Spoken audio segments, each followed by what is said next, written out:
दोस्तों ये हमारा बॉलीवुड अनरिलीज्ड फिल्मों का एपिसोड 6 है, जहां पर हम बॉलीवुड की ऐसी बहुत सारी फिल्मों के बारे में बात करेंगे जो कि उस टाइम पर काफ़ी जोर शोर से अनाउंस होने के बाद कुछ दिन शूटिंग करने के बाद बीच में ही बंद हो गईं। हालांकि उस टाइम पर इन फिल्मों के बीच में ही बंद हो जाने के पीछे बहुत सारे अलग अलग रीजंस थे। इसके पहले भी हमने बॉलीवुड अनरिलीज्ड फिल्मों के 5 एपिसोड ऑलरेडी बनाए हुए हैं। अगर आप लोगों ने अभी तक वो वीडियोस नहीं देखे हैं तो हमारे चैनल में आप उनको देख सकते हैं। इस सीरीज के पिछले सारे एपिसोड्स की लिंक मैं यहाँ पर डिस्क्रिप्शन बॉक्स में और कमेंट सेक्शन में दे दूंगा। इस एपिसोड में हम स्पेशली बात करेंगे अमिताभ बच्चन की उन बड़ी फिल्मों के बारे में जिनकी शूटिंग तो की गई लेकिन वो आगे चलकर कभी रिलीज नहीं हो पाई। अमिताभ बच्चन को आज बॉलीवुड का महानायक कहा जाता है और उनकी एक से बढ़कर एक फिल्में बॉलीवुड में रिलीज हुई हैं। लेकिन अमिताभ बच्चन के बारे में ये बात सुनकर आपको शायद हैरानी होगी कि इतनी फिल्में करने के बावजूद भी अमिताभ बच्चन के कैरियर में 60 से 70 फिल्में ऐसी थीं जो कि उस टाइम पर अनाउंस की गई, इनके फोटो शूट किए गए, इनके पोस्टर रिलीज किए गए। यहाँ तक कि कुछ फिल्में तो उनकी 30 से 40% तक शूट भी की गई, लेकिन ये आगे चलकर कभी कंप्लीट नहीं हो पाई। लेकिन अगर उस टाइम पर उनकी ये सारी फिल्में रिलीज हो जाती तो अमिताभ बच्चन के कैरियर में कुछ और सुपरहिट और ब्लॉकबस्टर फिल्में ऐड हो जाती।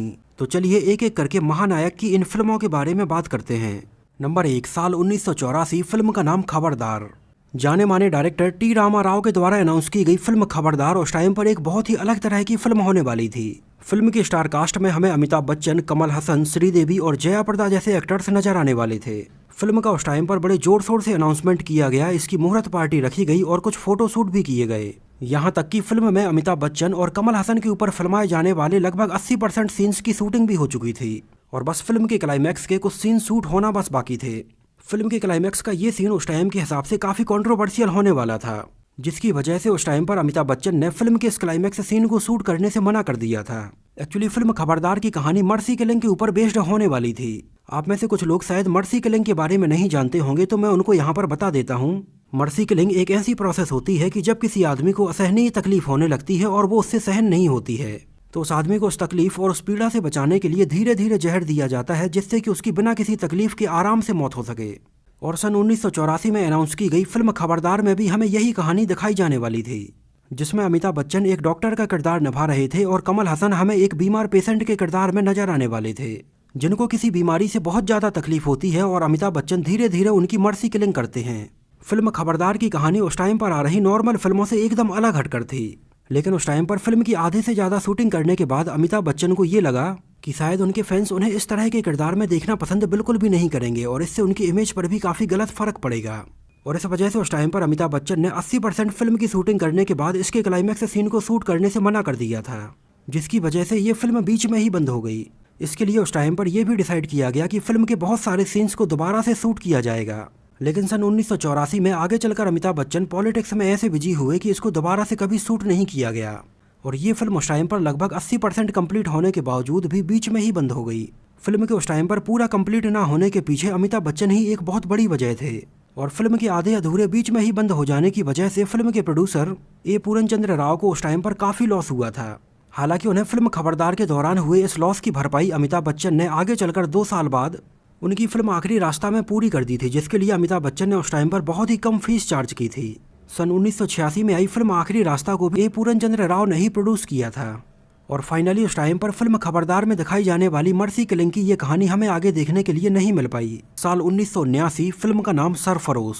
उस टाइम पर डायरेक्टर मनमोहन देसाई के द्वारा MKD फिल्म्स के बैनर तले अनाउंस की गई फिल्म सरफरोश में अमिताभ बच्चन हमें अलग अलग 3 किरदारों में नजर आने वाले थे और ये फिल्म उस टाइम की मोस्ट अवेटेड फिल्म थी। उस टाइम पर अमिताभ बच्चन के इस फिल्म के लिए कुछ फोटो शूट किए गए, उनके कुछ पोस्टर रिलीज किए गए और उस टाइम की कुछ फिल्मी पत्रिकाओं में भी इस फिल्म के बारे में लिखा गया। अमिताभ बच्चन के अलावा इस फिल्म में हमें ऋषि कपूर, परवीन बॉबी और कादर खान जैसे एक्टर्स भी नजर आने वाले थे। उस टाइम पर रिलीज किए गए इन पोस्टर्स में अमिताभ बच्चन के इतने सारे अलग अलग लुक देखकर लोग इस फिल्म के लिए बहुत ज़्यादा एक्साइटेड थे। 1979 में उनकी इस फिल्म की मात्र 2 रील ही शूट करने के बाद मनमोहन देसाई को लगा कि फिल्म की कहानी में कुछ प्रॉब्लम है। फिल्म की स्क्रिप्ट में लिखे गए कुछ सीन प्रॉपर नहीं है, जिससे कि फिल्म की स्टोरी लाइन को बहुत अच्छे से दिखाया जा सके। इस वजह से उस टाइम पर अमिताभ बच्चन की फिल्म सरफरोश कुछ समय के लिए डिले हो गई। इसी बीच मनमोहन देसाई अमिताभ बच्चन की और दूसरी फिल्मों जैसे सुहाग, नसीब, देश प्रेमी और कुली जैसी फिल्मों में बिजी हो गए और सन 1983 में अमिताभ बच्चन की फिल्म कुली के दौरान हुए इस इंसिडेंट के बाद एक बार फिर से सन 1984 में मनमोहन देसाई ने अपनी फिल्म सरफरोश बनाने का फिर से प्लान किया। लेकिन सन 1983 में हुए कुली फिल्म के इंसिडेंट के बाद सन 1984 में अमिताभ बच्चन पॉलिटिक्स में एंटर हो गए थे जिसकी वजह से उस टाइम पर अमिताभ बच्चन को ध्यान में रखकर लिखी गई एक से एक बड़ी फिल्में या तो डिले हो गई या फिर बीच में ही बंद हो गई।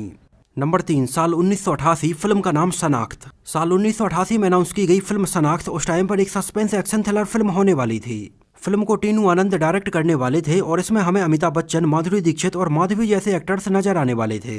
एक्चुअली उस टाइम पर माधुरी दीक्षित का क्रेज लोगों के बीच में धीरे धीरे बढ़ रहा था और ये ऐसी पहली फिल्म थी जिसमें हमें अमिताभ बच्चन और माधुरी दीक्षित एक साथ नजर आने वाले थे।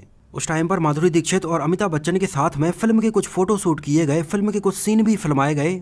फिल्म की कहानी में अमिताभ बच्चन एक आर्मी ऑफिसर के किरदार में नजर आने वाले थे और एक मिशन के दौरान उनका प्लेन क्रैश होकर एक झील में गिर जाता है और वहां पर उनकी याददाश्त चली जाती है और वहां पर माधुरी दीक्षित जो एक कॉलेज स्टूडेंट रहती हैं वो अमिताभ बच्चन को अपने घर लाती हैं और उनका पूरा इलाज करती हैं और वहां पर धीरे धीरे इन दोनों को एक दूसरे से प्यार हो जाता है। लेकिन कुछ समय बाद अमिताभ बच्चन की याददाश्त भी वापस आ जाती है, जिसकी वजह से अमिताभ बच्चन को अपना पूरा फ्लैशबैक भी याद आ जाता है और यही एक बेसिक कहानी होने वाली थी इस love triangle suspense thriller film की।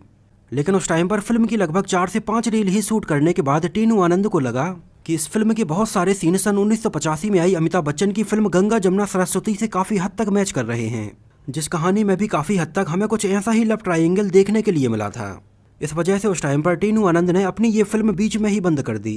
हालांकि सन 1988 में ही टीनू आनंद अमिताभ बच्चन के साथ एक और फिल्म आलीशान के नाम से भी बनाने वाले थे, जिसके बारे में मैंने इसके एपिसोड 5 में बताया हुआ था। उस टाइम पर टीनू आनंद ने अपनी ये दोनों ही फिल्में बीच में ही बंद कर दी थीं और आगे चलकर अमिताभ बच्चन के साथ मैं आजाद हूँ के नाम से एक फिल्म बनाई थी, जो कि एक फ्लॉप फिल्म साबित हुई थी। नंबर 4, साल 1989, फिल्म का नाम बंधुआ। गुलामी, बॉर्डर और बंटवारा जैसी फिल्में बनाने वाले डायरेक्टर जेपी दत्ता ने उस टाइम पर फिल्म बंधुआ का बड़े जोर शोर से अनाउंसमेंट किया था, जिसमें भी हमें उस टाइम पर अमिताभ बच्चन और माधुरी दीक्षित ही नजर आने वाले थे। ये जेपी दत्ता की उस टाइम पर एक सोशल ड्रामा फिल्म होने वाली थी। जिस टाइप की एक सोशल ड्रामा फिल्म वो सन 1985 में भी गुलामी के नाम से बना चुके थे। अमिताभ बच्चन और माधुरी दीक्षित के अलावा इसमें हमें वहीदा रहमान और पूजा बेदी भी नजर आने वाले थे। फिल्म बंधुआ को उस टाइम पर अनाउंसमेंट किया गया, ये सारे फोटो शूट किए गए, लेकिन उस टाइम पर अमिताभ बच्चन के कुछ हेल्थ इशू के चलते और उनकी दूसरी फिल्मों में बिजी होने के चलते ये फिल्म आगे नहीं बन पाई। इसके बाद जेपी दत्ता ने सन 1989 में ही धर्मेंद्र और विनोद खन्ना के साथ फिल्म बंटवारा बनाई थी, जिस फिल्म में अमिताभ बच्चन ने एक नरेटर के तौर पर अपनी आवाज भी दी थी। लेकिन जेपी दत्ता और अमिताभ बच्चन की फिल्म बंधुआ आगे कभी नहीं बन पाई और पूरे कैरियर में अमिताभ बच्चन और जेपी दत्ता कभी एक साथ काम भी नहीं कर पाए। इसके अलावा उस टाइम पर अमिताभ बच्चन और माधुरी दीक्षित की 2 फिल्में सनाख्त और बंधुआ के बीच में ही बंद हो जाने की वजह से ये दोनों ही अपने पूरे कैरियर में किसी भी फिल्म में एक साथ काम नहीं कर पाए। इन दोनों ही फिल्मों के अलावा एक और फिल्म अमिताभ बच्चन, माधुरी दीक्षित और आमिर खान के साथ एक रिश्ता के नाम से भी अनाउंस की गई थी। इस फिल्म के बारे में भी मैंने अपने एपिसोड 2 में बताया हुआ है, वहां पर जाकर आप इसको डिटेल में देख सकते हैं। इनकी उस टाइम पर साथ में बनने वाली ये फिल्म भी बीच में ही बंद हो गई और आगे कभी नहीं बन पाई और बॉलीवुड के इतने बड़े एक्टर और एक्ट्रेस को एक साथ स्क्रीन पर देखने का मौका हमें कभी नहीं मिल पाया। नंबर 5, साल 1988, फिल्म का नाम रुद्रा, जिसमें हमें अमिताभ बच्चन, रजनीकांत, डिम्पल कपाड़िया और अमरीश पुरी जैसे एक्टर्स नजर आने वाले थे। फिल्म को लिखा था प्रयागराज ने, म्यूजिक था बप्पी लहरी का और इसको एस सांथानम डायरेक्ट और प्रोड्यूस करने वाले थे। उस टाइम पर अमिताभ बच्चन के साथ फिल्म के लिए कुछ फोटो शूट किए गए, पोस्टर रिलीज किए गए, लेकिन बाद में उस टाइम पर अमिताभ बच्चन के हेल्थ इशू के चलते ये फिल्म बीच में ही बंद हो गई और आगे कभी नहीं बन पाई। लेकिन इस फिल्म के ये पुराने पोस्टर्स और ये फोटोज देखकर समझ में आता है कि ये एक जबरदस्त एक्शन फिल्म होने वाली थी। नंबर 6, साल 1987, फिल्म का नाम कारतूस। अमिताभ बच्चन, मीनाक्षी शेषाद्री और नसरुद्दीन शाह के साथ उस टाइम पर फिल्म कारतूस को केतन मेहता डायरेक्ट करने वाले थे और फिरोज ए नाडियाडवाला उस टाइम पर इस फिल्म को प्रोड्यूस कर रहे थे। फिल्म कारतूस उस टाइम पर एक पीरियड एक्शन ड्रामा फिल्म होने वाली थी। इस फिल्म की कहानी 1857 में अंग्रेजों के खिलाफ मुंह से कारतूस खोलने के ऊपर बेस्ड रखी गई थी, जिसमें अंग्रेजों के द्वारा जानवरों की चर्बी लगे हुए कारतूस हिंदू सैनिकों के पास भेजे जाते थे और उन्हें उनके मुंह से खुलवाया जाता था। जिस कहानी में अमिताभ बच्चन हमें मंगल पांडे के किरदार में नजर आने वाले थे। उस टाइम पर फिल्म के अनाउंसमेंट हो जाने के बाद अमिताभ बच्चन के कुछ फोटो शूट किए गए और न्यूज़पेपर्स में और मैगजीन्स में आर्टिकल्स भी छापे गए, लेकिन उस टाइम पर इस फिल्म को खरीदने के लिए कोई भी डिस्ट्रीब्यूटर नहीं मिल रहा था। उस टाइम पर ज़्यादातर डिस्ट्रीब्यूटर्स का ये कहना था कि शायद अमिताभ बच्चन को लोग ऐसे हिस्टोरिकल फिल्म में देखना पसंद नहीं करेंगे। उस टाइम पर अमिताभ बच्चन को ज़्यादातर लोग मसाला फिल्मों में ही देखना पसंद कर रहे थे। इस वजह से फिल्म कारतूस के लिए डिस्ट्रीब्यूटर्स का ये कहना था कि ये फिल्म नहीं चल पाएगी। इस वजह से उस टाइम पर इस फिल्म के लिए कोई भी डिस्ट्रीब्यूटर ना मिलने की वजह से प्रोड्यूसर फिरोज ए नाडियाडवाला को भी लगा कि ये फिल्म शायद घाटे का सौदा हो सकती है। इस वजह से उस टाइम पर उन्होंने इस फिल्म से अपने हाथ पीछे खींच लिए और ये फिल्म आगे कभी नहीं बन पाई। हालांकि आगे चलकर एक बार फिर से केतन मेहता ने इसी कहानी को सन 1996 में संजय दत्त और मनीषा कोइराला के साथ किस्सा कारतूस के नाम से बनाने का भी अनाउंसमेंट किया था, लेकिन उस टाइम पर भी कुछ ऐसा हुआ कि ये फिल्म संजय दत्त के साथ भी नहीं बन पाई। हालांकि बाद में इसी 1857 में मंगल पांडे की कहानी के ऊपर आमिर खान के साथ film Mangal Pandey the rising बनाई गई थी, जिसको सन 2005 में फाइनली केतन मेहता ने ही डायरेक्ट किया था। और प्रोड्यूसर फिरोज नाडियाडवाला के पास कारतूस नाम से रजिस्टर्ड टाइटल से उन्होंने सन 1999 में उन्होंने संजय दत्त के साथ एक और दूसरी ही फिल्म बनाई थी। तो दोस्तों, ये तो बात हुई बॉलीवुड की बहुत सारी अनरिलीज्ड फिल्मों के बारे में। इनमें से आपको कौन कौन सी फिल्मों के बारे में पहले से पता था, और आपको क्या लगता है कि अगर ये फिल्म रिलीज होती तो सुपरहिट होती या फ्लॉप होती? हमें अपनी राय और अपना ओपिनियन कमेंट में जरूर बताइए। और अगर ये वीडियो आपको पसंद आया हो, मेरी मेहनत आपको पसंद आई हो, तो इसको प्लीज़ लाइक करके मुझे इस बात का जवाब जरूर दीजिए। तो इस वीडियो में इतना ही। बहुत ही जल्दी मिलते हैं हम इसके एपिसोड 7 में बॉलीवुड की और ऐसी ही बहुत सारी अनरिलीज्ड फिल्मों की जानकारी के साथ। तब तक आप हमारे चैनल को सब्सक्राइब करके हमारे साथ जुड़े रहिए, और बहुत ही जल्दी हम मिलते हैं इसके एपिसोड 7 में।